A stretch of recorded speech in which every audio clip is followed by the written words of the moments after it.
तो 5 राज्यों में विधानसभा चुनाव है। 5 राज्यों की 679 विधानसभा सीटों पर मतदान होने हैं।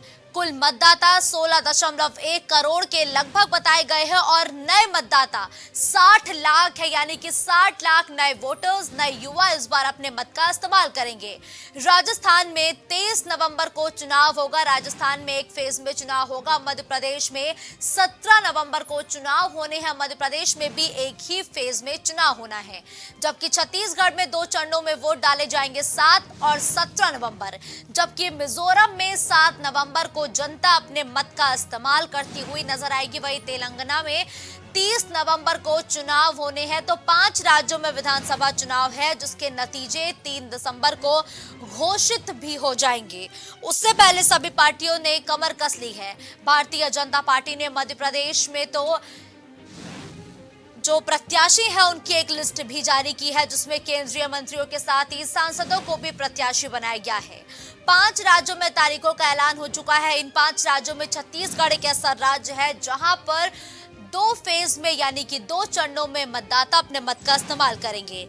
अगर हम 2018 विधानसभा चुनाव के नतीजों की बात करें तो राजस्थान में कुल 199 सीटें हैं। बहुमत के लिए 100 का आंकड़ा चाहिए होता है। कांग्रेस फिलहाल यहां पर सत्ता में है। कांग्रेस ने 2018 में 100 सीटों पर जीत हासिल की थी। मध्य प्रदेश में कुल 230 सीटें हैं और बहुमत के लिए 116 का आंकड़ा चाहिए होता है और कांग्रेस को यहां पर 114 वोट मिले थे। बीजेपी को 109 मिले थे, लेकिन कांग्रेस यहां पर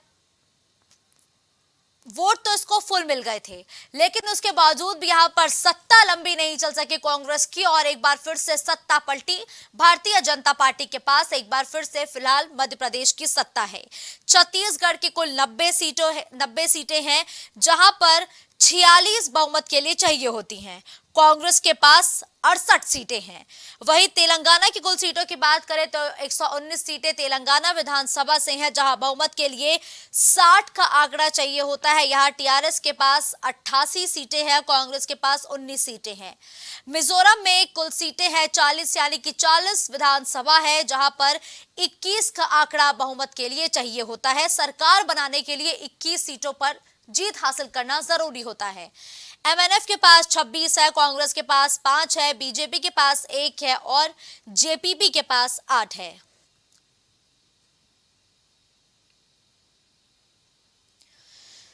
तो देखिए, चुनाव रोमांचक है। यहां पर सीधी लड़ाई आईएनडीए वर्सेस एनडीए के बीच है। आम चुनाव से पहले 5 राज्यों में होने वाले विधानसभा चुनाव को एक लिटमस टेस्ट की तरह देखा जा रहा है और इन 5 राज्यों के विधानसभा चुनाव के लिए हर एक पार्टी दमखम दिखाती हुई, जोर आजमाइश करती हुई नजर आ रही है।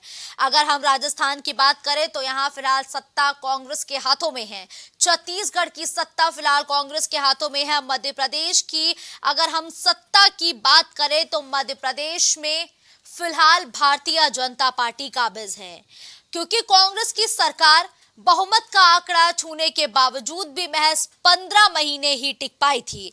दरअसल कांग्रेस के 22 विधायकों ने इस्तीफा दे दिया। इनमें 6 मंत्री शामिल थे। स्पीकर ने मंत्रियों का इस्तीफा तक स्वीकार कर लिया था।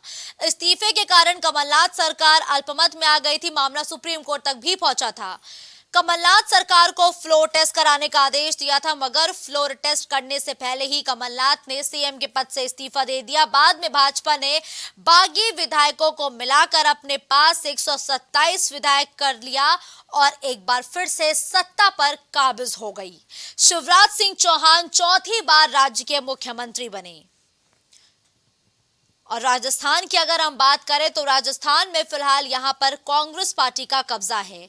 छत्तीसगढ़ में 2018 में हुए विधानसभा चुनाव में कांग्रेस ने 15 साल बाद सत्ता में वापसी की। 90 सीटों पर हुए विधानसभा चुनाव नतीजों में कांग्रेस को 2/3 बहुमत मिला। भाजपा के खाते में महज 15 सीटें आई थीं।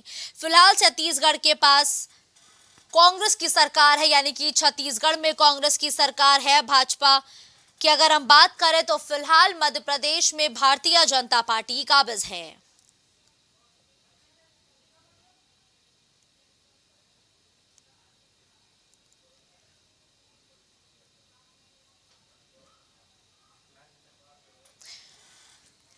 तो देखिए, चुनाव काफी नजदीक है, तारीखों का ऐलान हो चुका है, अब बस प्रत्याशियों के ऐलान का इंतजार होना बाकी है।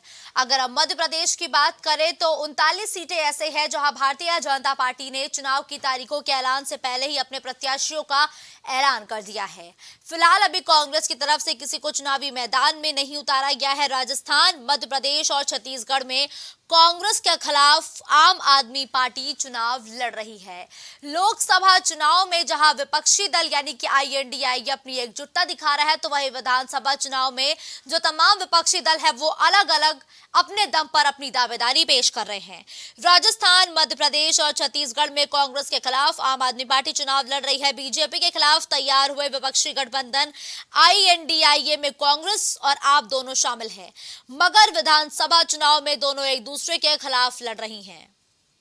अब ऐसे में ये देखना काफी रोमांचक हो जाता है कि 2024 के चुनाव से पहले 5 राज्यों में विधानसभा चुनाव के जो नतीजे आएंगे वो किसके पक्ष में होंगे। जिस महिला आरक्षण को लेकर तमाम विपक्षी दल मुद्दा बना रहे हैं और उसी महिला आरक्षण को लेकर भारतीय जनता पार्टी ने महिलाओं के आरक्षण की बात भी कह दी है। लेकिन एक बार फिर से आपको चुनाव आयोग द्वारा प्रेस कॉन्फ्रेंस की गई उन तारीखों के बारे में बताते हैं कि कब कब किस राज्य में चुनाव होने हैं, उसके नतीजे कब आएंगे। तो 5 राज्यों की 279 विधानसभा सीटों पर चुनाव होने हैं।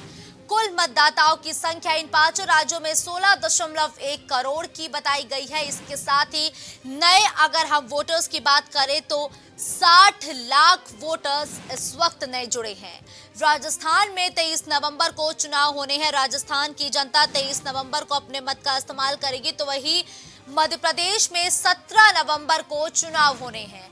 छत्तीसगढ़ में 7 और 17 नवंबर को चुनाव होने हैं, 2 चरणों में चुनाव होने हैं। इसके साथ ही मिजोरम में 7 नवंबर को चुनाव होंगे। तेलंगाना में 30 नवंबर को जनता अपने मत का इस्तेमाल करती हुई नजर आएगी। तो इसके साथ ही अब 5 राज्यों के विधानसभा चुनाव की तारीखों का ऐलान होना है। 3 दिसंबर को नतीजे घोषित हो जाएंगे।